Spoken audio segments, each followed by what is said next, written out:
wonder a lot about Africa. There were a few months when it was possible. Immigration, I mean. If you could survive a 90-day maritime quarantine, if you could get a boat. I assume the virus made it there eventually, that the borders proved permeable. Borders do, generally. I have seen mice flatten themselves to squirm through inch-high cracks in a wall. And mice have nothing on desperate men. But the last I heard, Africa was still clean, and the thought that it might contain human beings doing human being stuff, serving an older, more complicated master than the Zeds serve, used to fill me with a kind of hope. I know I can't get to Africa, of course, but even now I find myself thinking sometimes that maybe this manuscript will be found in 1,000 years, when things are resettled, that my reaccounting will be read, that we will be remembered. Surely, among the many outlandish successes of AMRV is that it has eradicated from human beings our original sin, hope. But I don't have AMRV, which means I still suffer from the cruelest disease of our species, terminal aspiration. I'll tell you, some days I wouldn't mind being infected, but then I'll pass up a perfectly good opportunity. For instance, just this morning I left Mr. President and went out for a while. This smell seems infinitely bad, and yet somehow manages to get worse each day, and found a couple dozen Z's planting in a ditch alongside the expressway. They don't plant in rows because they're idiots, and they don't use farm equipment because they're idiots, and they don't plant in spring because they're idiots, so they were just there on their hands and knees in the rippling Chicago heat of August, their pointed Z sticks digging into the dirt so that they could plant more and more and more. Prototypical Z's, hunched and slow with skin like a sunless winter sky, and I honestly thought I was just going to let them be, but one of them heard the car and looked back at me, and then the others looked back at me, and then one of them stood up and I had to roll down the window and mow them down in a line with my AR-15. Perfectly good opportunity for infection, and what do? I complete them. Now, I'm not going to pretend that my stubbornness has been universal among my species. I've known plenty of suicides. They walk out into a group of Z's and just let it happen. It's a sad and beautiful thing to watch, let me tell you, all ritualized and elegiac, so that you can almost hear the choral music as the Z's descend upon the convert and stuff its mouth with a shucked ear of devotion 131Y, the magic maze through which all Zeness is possible.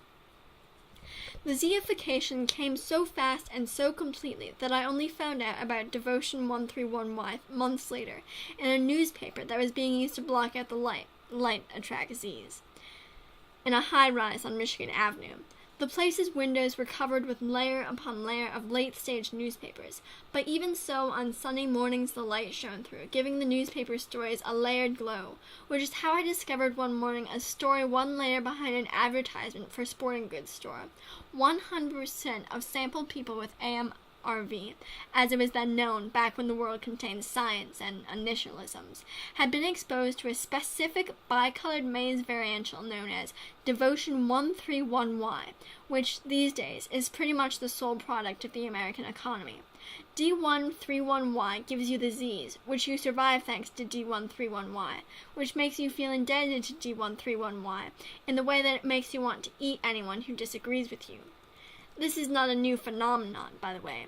The Romans knew it. Quod me alit me extinguit, they said. That which nourishes me extinguishes me. The longer one hangs around this pestilent planet, the more one is confronted with the reality that the line between people and zombies is not so clearly defined as we might wish. Off topic, but I hate the word zombie, for no other reason than its lack of specificity.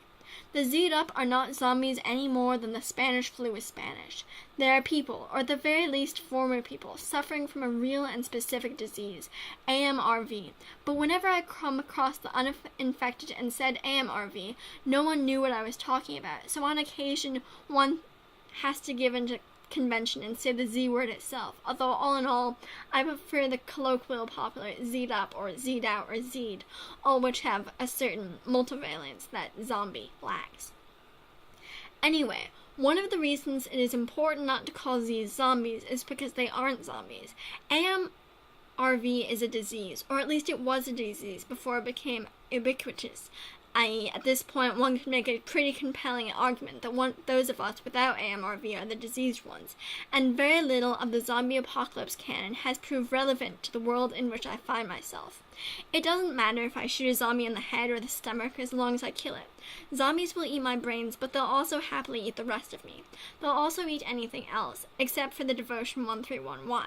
It is consumption of the corn that infects you, but once you get infected you don't want to eat it because you're too busy loving it. I hypothesize, although I can't be sure, that early victims of AMRV got it from canned corn, because I was the only member of my family who didn't like canned corn. Anyway, eating anything other than D131Y proves a bit problematic for Z's, because they don't do anything other than plant and water and 10 Devotion 131Y. They are stupid. That much has proven canonical. They also move quite slowly, although I'm not sure if it's due to malnourishment or some kind of actual brain damage. The mechanics of infection are pretty simple. From what I can surmise, you eat a little Devotion 131Y, and you're infected, and thereafter you never want to eat Devotion 131Y ever again, because you just want it to be safe and happy and plentiful, which is more or less how we used to feel about ourselves.